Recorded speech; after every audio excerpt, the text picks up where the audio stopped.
Attendance.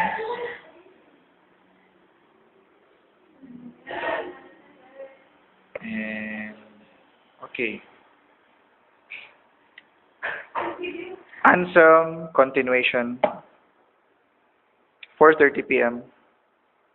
March 12, 2015. Baba ko na. Okay. So, this morning we started our discussion on the ontological argument. Okay, so we were trying to discuss Anselm's argument. Okay, so we are already on page 13, right? Okay, so let's read it. I would like to read it. Ano lang. Basahin muna natin yung una, yung kanina. Worded more simply, his argument is this: God is defined as the greatest possible being. Second step, the greatest possible being must have every quality that would make it greater or superior than it would be otherwise. Number 3, having the quality of real existence is greater than having the quality of imaginary existence. Therefore, the greatest possible being must have the quality of real existence. Okay, sundan niyo yun. Are you sure? Hindi. Okay, hindi. Premise 1 gives a definition of God. Anselm's actual wording is that God is that than which nothing greater can be thought, can be conceived, which more concisely means that God is the greatest possible being. Premise 2 rests on the notion of a quality that makes something great. To possess something makes you greater than to lack it. Having the quality of strength makes a bridge greater than it would be if it lacked it. Having the quality of healthiness makes a person better or greater than it would be if one lacks it. By definition, the greatest possible being must have every quality that would make it great. Premise 3 states that existence is a quality that makes something great. Having a real gold coin in my pocket is greater than just imagining to have one. By existing in reality, I am greater than I would otherwise be if I only existed in someone's imagination. The conclusion that follows is that the greatest possible being must have the quality of real existence. If it lacked it, it could have been greater. That is, it would be the greatest possible being that could have been greater, which is a contradiction. Okay, ano nangyari dito? Nasundan niyo pa so far? Okay, so let's just read. Anselm recognizes that existence is just one quality that makes something greater than it would be otherwise. Another such quality is ultimate power, and thus we can reward premise 3 with this quality. Ano yung premise 3? Having the quality of real existence is greater than having the quality of imaginary existence. Okay, 3.1. Having the quality of ultimate power is greater than having a limited power. Thus, the greatest possible being must also have the quality of ultimate power. So too with ultimate wisdom and ultimate goodness.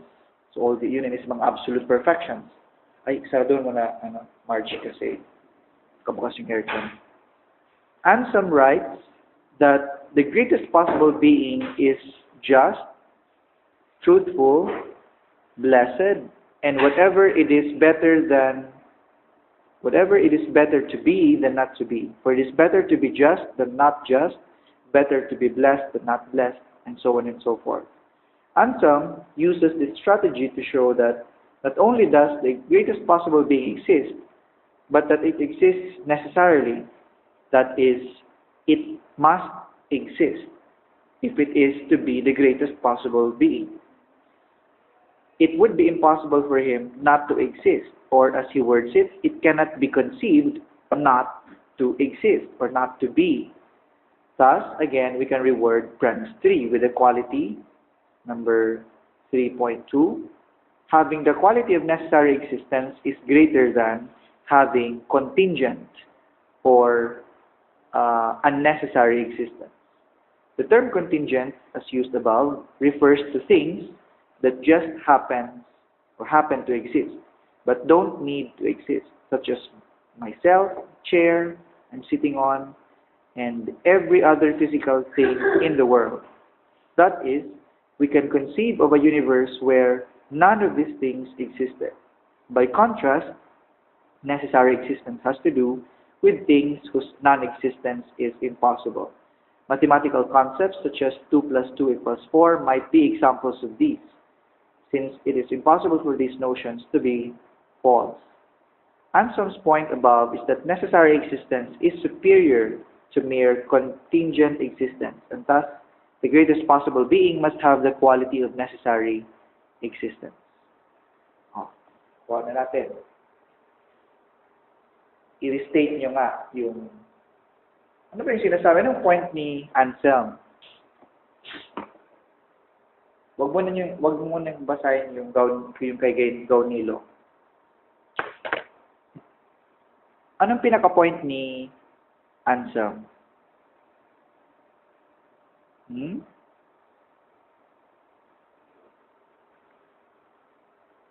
Body.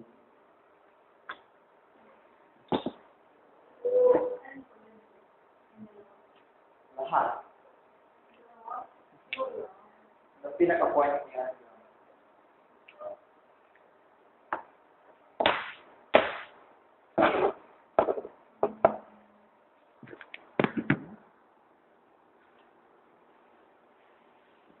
RJ?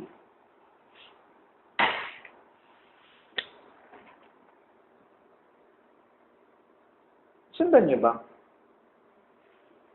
Hindi. Ramon?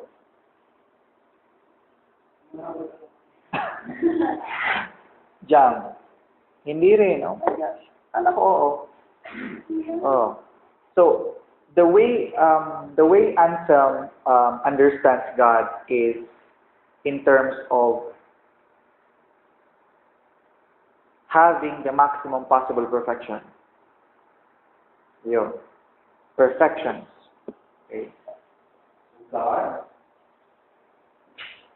has, or God is defined as that which nothing greater can be thought or conceived. In other words, si God itong bagay na dahil na kaya daw po. Okay? In terms of perfection. That than which nothing greater can be thought. So, maya at mas superior, mas greater kay God. So, if God is defined in this way, God should have every quality that would make Him greater or superior than anything. Okay, so that includes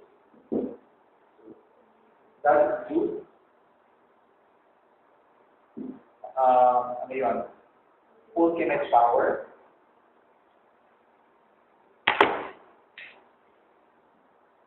Okay, ultimate power, justice,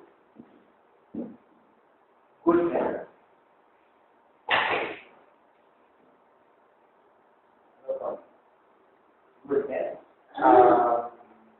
holiness, truthfulness. Okay, so if God is to be the being than which nothing can be thought, nothing greater can be thought, He must possess all of these perfections in an absolute, super eminent way. So that para mag-fit siya duman sa definition Anselm. Ngayon, the next step is in terms of existence. So, Anselm proceeds to the third part, the third stage of his argument, which is his assertion of the necessity for God to exist in reality. Okay, so ultimate power, ultimate justice, ultimate goodness, holiness, truthfulness, plus existence, in reality. But you have a reality in this case outside the mind. So, to exist is better than not to exist. To exist is greater than not to exist. If God is that than which nothing greater can be thought, then He must exist in reality as well. Otherwise, if He would not be what He is or what He is claiming to be. Okay? So, but hindi pa yun tapos, di ba? Because an existence can be, a being that exists in reality can be contingent or necessary. Pag sinabing necessary being, necessary existence, ang ibig sabihin kaya, that which cannot not be. First type. Second type of being or existence is contingent. Contingent existence. A contingent existence is a being that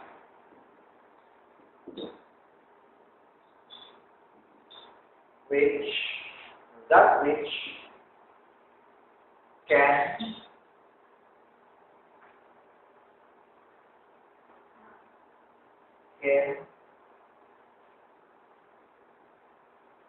not be.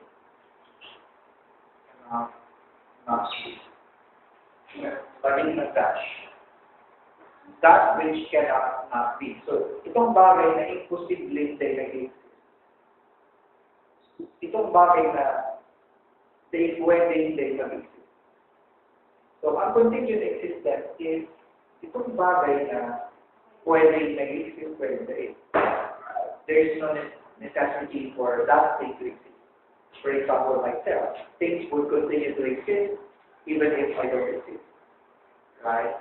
My being seated is contingent in a sense because I don't have to be seated for me to be able to speak.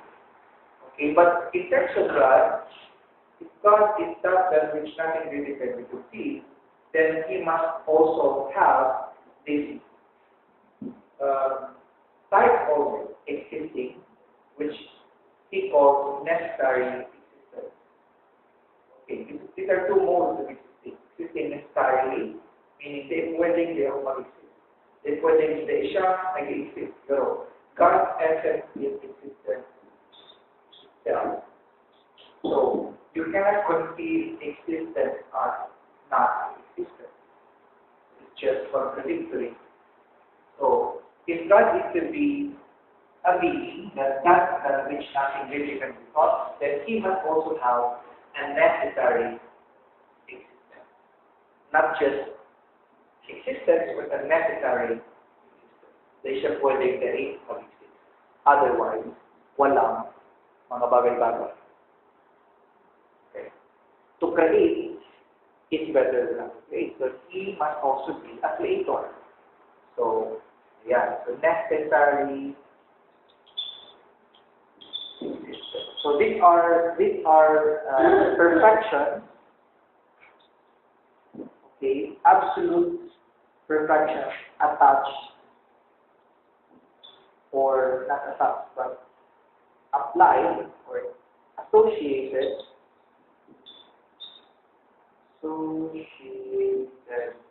with God. Without these powers, God would not be a being that which nothing but greater can be found. Because that means hindi siya yung pinaka best, pinaka absolute, pinaka perfect. Okay.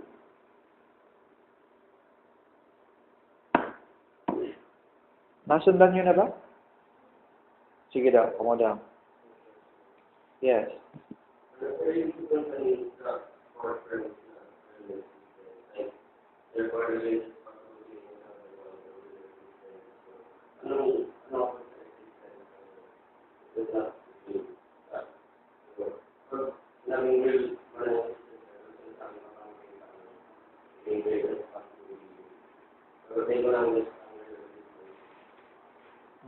Ang sinasabi niyang real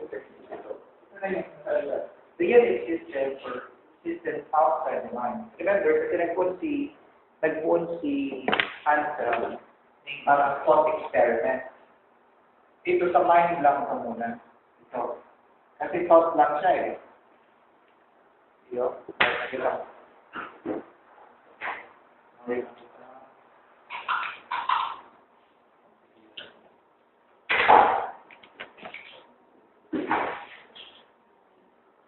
Ang ginagawa ni Anselm, nagpupuan siya muna sa mind. Okay, think about this. Imagine God as that than which nothing greater can be. Meaning siya yung perfecto pwedeng isipon ng tao. Pwede naman isipin ko, pero these are all limited in many ways. Okay, so let God be that than which nothing greater can be. How to experiment mo siya po? Okay, walang a priori. Kasi walang experience na. Walang appeal sa experience. Hindi siya nagamit ng exciting experience. Just think about this for a moment. Now, if God is defined in that way, He should be given or He should be imagined also as having all of these perfections. Hanggang diba sa truthfulness. God is powerful, God is just, God is goodness, holiness, God is holy and truthful. Okay, but to be powerful in a limited way is not going to justify this understanding of God. Okay, so meaning, if God is powerful, He should have this power in an absolute way. Because to have power in a limited way is inferior to having power in a superior, absolute way. So isa-isa niya ito, no? So ito, hanggang sa truthfulness. Now, but these things are just in the mind. So still, God is just a mental being here. Ngayon, sabi ni Anselm, if God is to be understood as that which nothing greater can be thought, He must also exist in reality. Because if God is simply in the mind, He would not be the most perfect being. Think about it. Imagine. So, nagluwas na siya. May flex. So, di man shift. May nag-jump siya na. Based on kasi hindi talaga, kung sigal niya lang sa isip, well, it's better to exist in real life than not to exist in real life. So if he is to be consistent with this definition, talagang makaikuha niya yung postulate na dapat si God nag-exist man in reality. And then ang existence na sa reality, maulang itong contingent na pwedeng din siya nag-exist. Pwede siya mawala sa existence. Like, hours sa existence, the last later, or ganun man lang siya. That's contingent existence. Kung itong existence na sa reality, dapat talagang eminent man, absolute. Okay?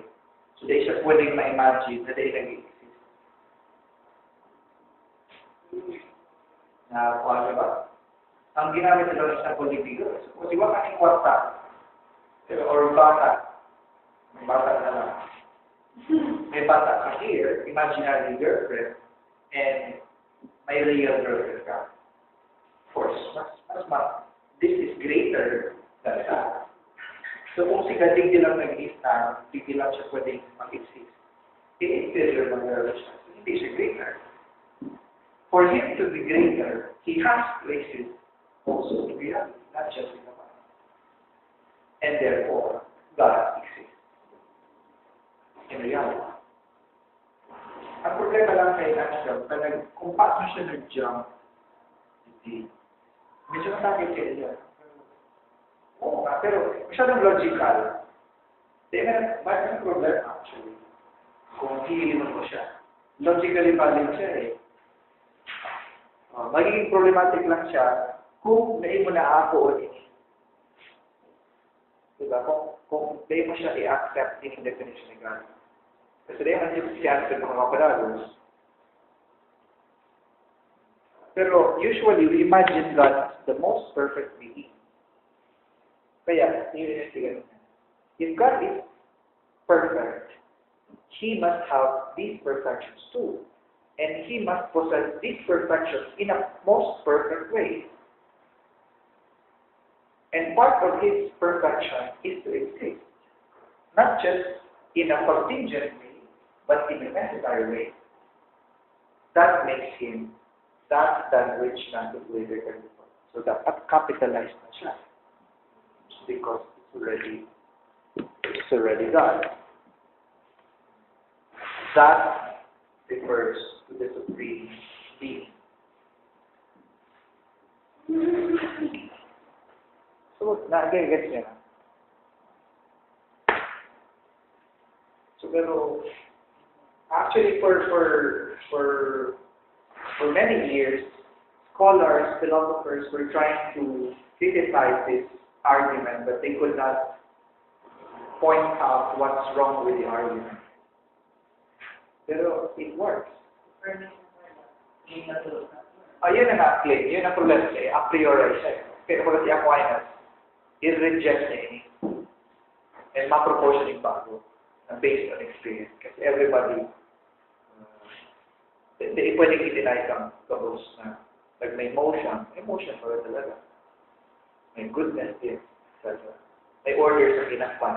Observable siya. Pero hindi pa po observable. Nag-postulate mo na siya, and then from there, sunod-sunod na siya. What is, ang ka-debate mo, technetic activity. Dali ka makapanalo. So let God, in our debate, we define God as that which has nothing really from the God. If I don't accept it, then tayo pa pwede magpadalo siya. Pero actually, imposible man din mo ma-imagine o din mo ma-accept it. Kasi, kung sinabi mong God, ikaw ka ng underlying perfection. You tend to associate perfection or perfection with God. Kaya you would most likely accept it. So you really have to be very creative and brilliant to refute this. I don't know how to refute this. Because even an atheist, something about that, even an atheist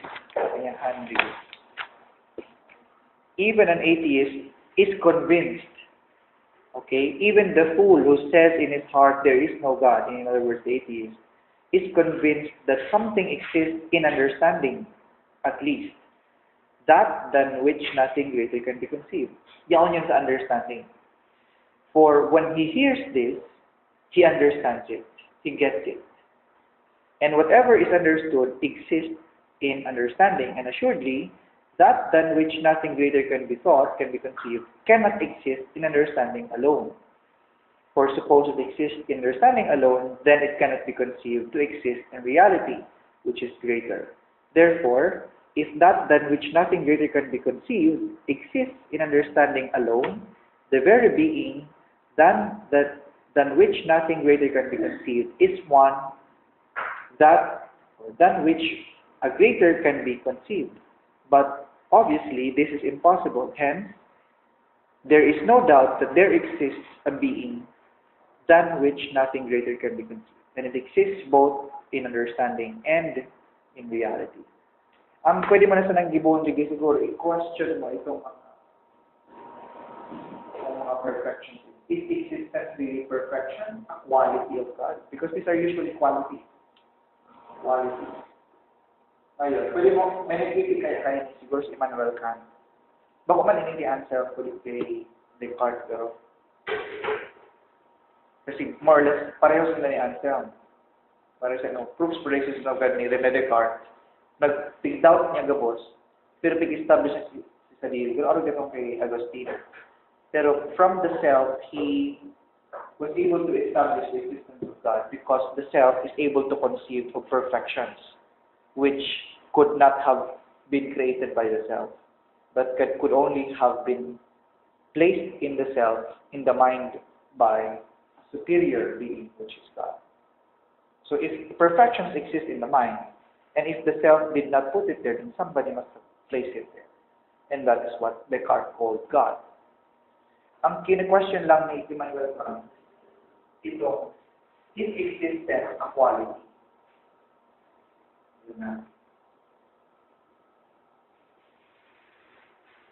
Quality.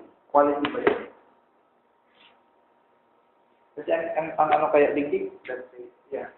Like, is. Okay. Is this a quality? A quality would be like is crazy. Crazy would be a quality. But what about this one? Is this a quality that belongs to this? That's a critique. And for Kant, parang hindi. He doubts. Yun. Kumusta? How do you find Anselm's argument? Dahil mo kayo po maka-experience, you just need to think. Ang problema pa kaini, it doesn't mean that this God is the God in Christianity. No, diba? Still, dahil yung manigarayan na prove na ang God na ini is the God that you are believing in. Oh, sige, may God. Pero, paano mo mapaprove na iyon ini talaga? The God of the philosophers is the God of the Bible. Nobody. I think it's no longer the task of philosophy cannot do that. Sabi ni Jean-Luc Marion, only God can claim these qualities. Kita, nag-iisip, kasi kita ang nagtataw sa iya ng rationality. Rationally, we try to attribute qualities to God, but we don't really know if that's the case. You can be mistaken. Masakit. Ma-feel of religion na pati ka mo. Ma-adal ka mo kaya. So, you have a question? May question kayo? No. Ngunyan, may criticism si Gaunilo. Gaunilo is another monk, just like Anselm. As Anselm's writings circulated, a monk named Gaunilo had trouble accepting Anselm's argument. While Gaunilo certainly believed that God existed, he felt that Anselm's argument was flawed. Okay? Feeling niya, guro may sala nga hidig sa argument ni Anselm. And thus tried to expose the problem. Gaunilo suggests that we should imagine a mythological lost island that we might define as the greatest possible island. Which is sarcastic degree si Gaunilo. By plugging this definition into Anselm's ontological argument, we could then prove the existence of that island. Gaunilo writes, quote, "You can no longer doubt that this island, which is more excellent than all land, exists somewhere, since you have no doubt that it is in your understanding." Okay? So meaning, if you can conceive of this island in an excellent island, in your understanding, that's already a perfection because it can be thought. To be thought is better than not to be thought. Okay. And since it is more excellent not to be in understanding alone, but to exist both in understanding and in reality, for this reason it must exist. For if it does not exist, any land which really exists, which will be more excellent than it. And so the island already understood by you to be more excellent will not be more excellent. Unquote. Following the argument structure above, the parallel argument that Gaunilo offers is this. The first premise, first part, first stage, the lost island is defined as the greatest possible island. Okay. Number two, the greatest possible island must have every quality that would make it greater or more superior than it would be otherwise. So, ano ang gabos na perfect attributes of an island dapat yaon naman? So, what makes an island the best island? Tingin nyo, syempre dapat may sand. Syempre dapat may tubig dyan. Syempre dapat may karigos dyan. Dapat may resort. Dapat barato lang. Ano pa?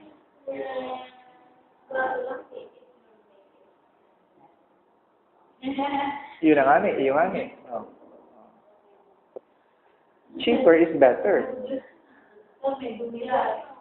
Dapat may duyan. So, kapos ining mga bagay, ha? O libre, mas better. Diba? Bako lang cheaper, kundi libre, free. Okay? To be free is better than not to be free. Oh.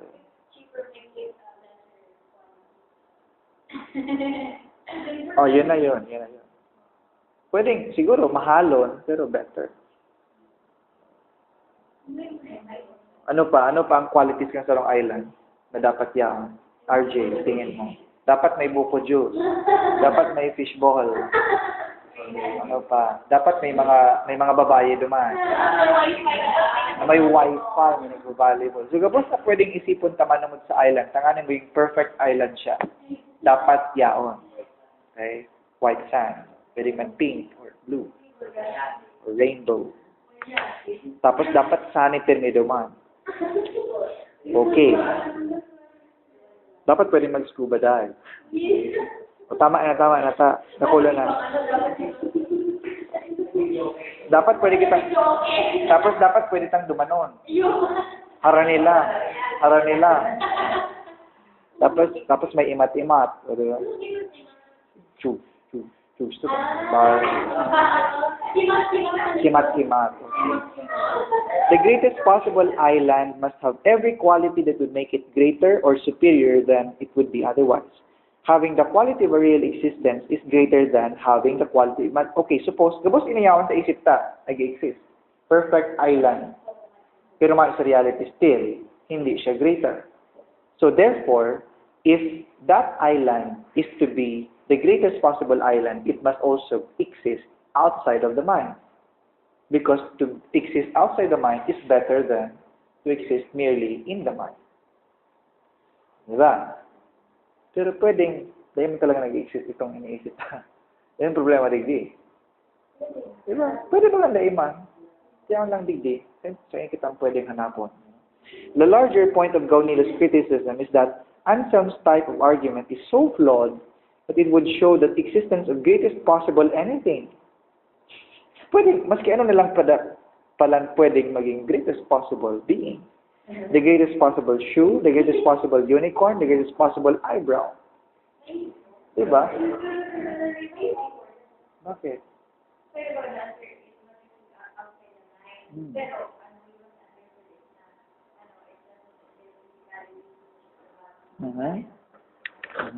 Ako lang kayo ang nagsabi.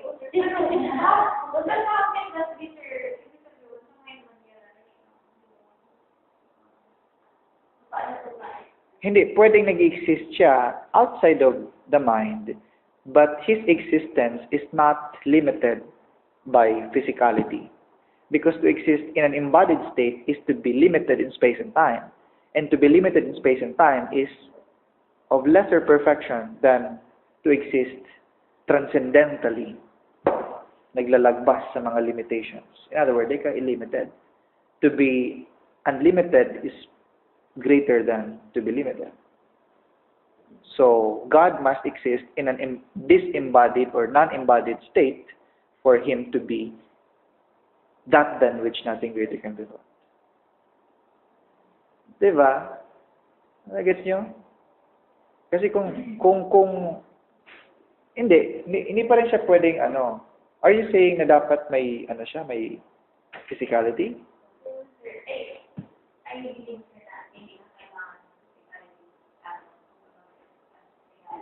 Mm-hmm.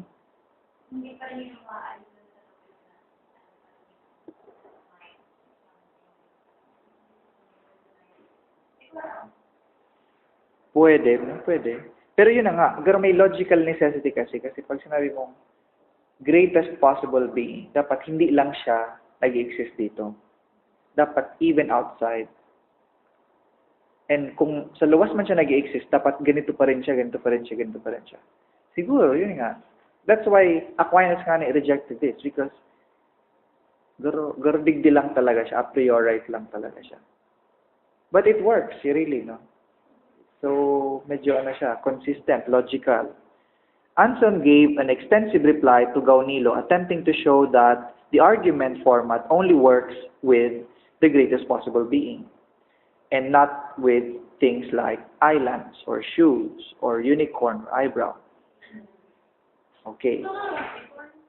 Hindi. Vampires are real. Right. Vampires are real. Yes. Quote, that being alone, on the other hand, cannot be conceived not to exist, in which any conception discovers neither beginning nor end, nor composition of parts. So, dapat walang parts, walang complexity, di ba? Because to be simple is better than to be complex. To have parts, or not to have parts, is better than to have parts. Kasi to have parts means you're divisible.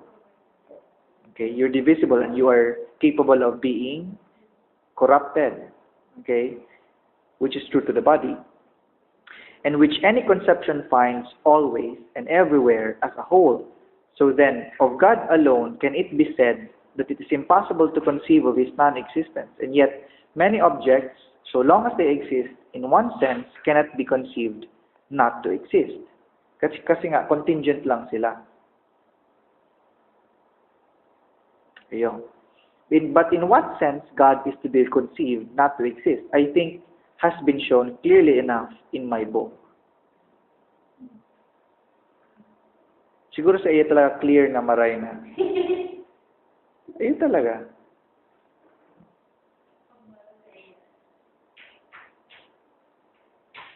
Oh, yun na nga itong problema. Pag-abot naman sa presyo, cheaper, that's the complexity there. Ang island. What if baga, to be greater is to be cheaper. To have a cheaper, rental fee. Komplikado siya, may mga parts nga siya. But that's not possible when it comes to God because walang ganun kay God na mga complexities. It can only be applied in the most perfect way in God or to God, not in islands, not in anything that is contingent. Anselm's reply seems to be this: the argument structure only works with the greatest possible beings, since only being is capable of having ultimate great qualities, such as necessary existence. An island, by contrast, is a finite, limited thing that is composed of parts, and is thus incapable of having ultimate great qualities. The very notion of the greatest possible island is self-contradictory, since it attempts to impose the greatest possible qualities on a finite thing. Again, only the notion of being is capable of having ultimate great qualities piled onto it. Kasi pag sinabi mong being, wala siyang parts talaga. Simplihon lang talaga siya. It is. We're not saying that it is here, it is there, or it has this or that. We're just saying it is. Remember the absolute simplicity, divine transcendence kay Sudo Dionysius. Itong, dapat talaga simple lang siya, being lang talaga siya. Mayo na ng iba pang mga qualifications. Kapag nag-qualify ka na, nalilimit mo na ulit siya. Ayun. Thus, only one version of the argument works. The one that focuses on the greatest possible being. And this argument, and this is an argument that proves specifically, ano yun? That proves the existence of God. Dalawa ng proofs. Siguro, nami-misinterpret ni Gaunilo. Sabi ni Anselm, na-misinterpret mo ako, Gaunilo. Mas magaling ko mag-debate na, kung kunyari, mock debate, para mahiling ta kung ano talaga ang problema kay Inel. Ano? Pero dapat, adalan mo ang argumentation ni Anselm, tapos ni Gaunilo. Ano? Debate. Greatest possible girl. Lahat ng qualities, magayon, matibay, mataray. Ang mataray, ano yan? Perfection ba yan? What if for me, you? O yun ang problema sa dyan, pagkabot sa mga finite being. Diba? Relativistic na siya. Kaya sabi ni Gaunil na i-answer, di siya pwede duman sa may mga parts, may mga qualities, may mga ugali na pwedeng arbitrary or iba-iba. Tapos na.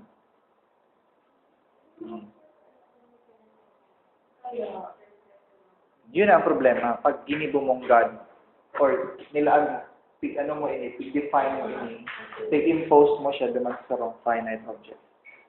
The greatest possible laptop, greatest possible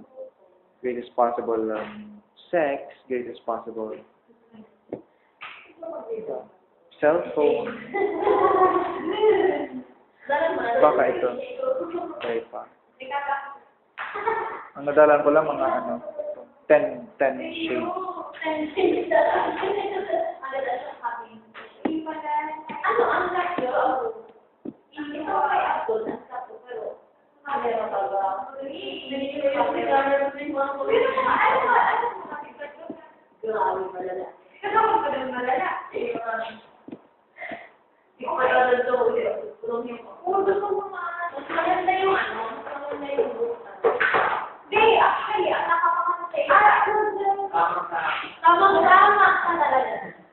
Mapon pa lang kami, Jen.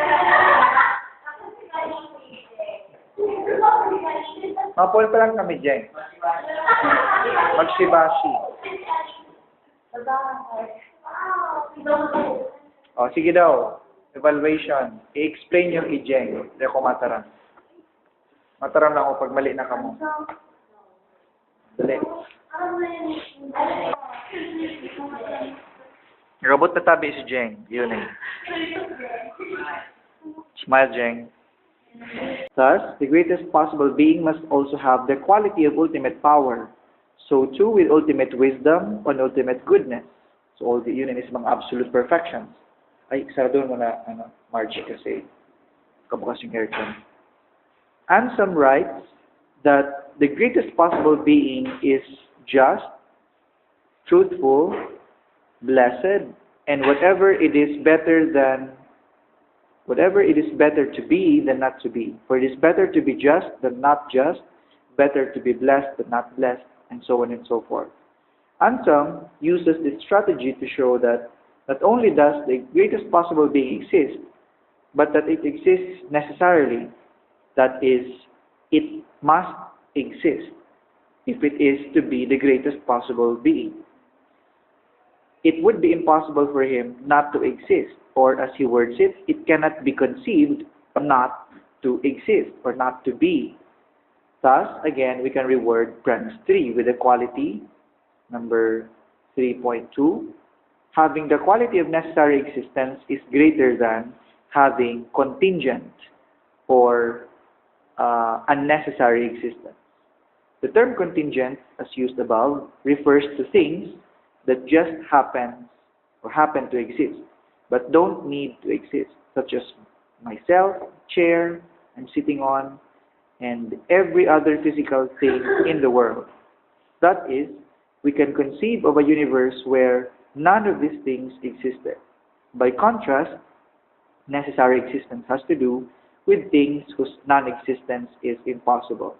Mathematical concepts such as 2 plus 2 equals 4 might be examples of these, since it is impossible for these notions to be false. Anselm's point above is that necessary existence is superior to mere contingent existence, and thus the greatest possible being must have the quality of necessary existence. Kuha na natin. I-restate nyo nga yung ano ba yung sinasabi ng point ni Anselm? Wag mo nang basahin yung kay Gaunilo. Anong pinaka-point ni Anselm?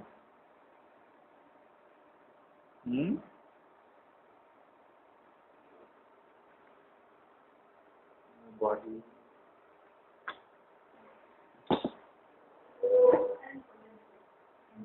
Second step, the greatest possible being must have every quality that would make it greater or superior than it would be otherwise.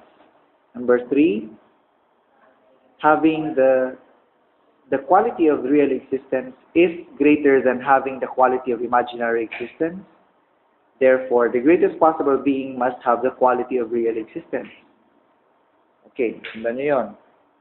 Are you sure? Hindi. Okay, hindi. Premise 1 gives a definition of God. Anselm's actual wording is that God is that than which nothing greater can be thought, can be conceived, which more concisely means that God is the greatest possible being. Premise 2 rests on the notion of a quality that makes something great. To possess something makes you greater than to lack it. Having the quality of strength makes a bridge greater than it would be if it lacked it. Having the quality of healthiness makes a person better or greater than it would be if one lacks it. By definition, the greatest possible being must have every quality. Attendance.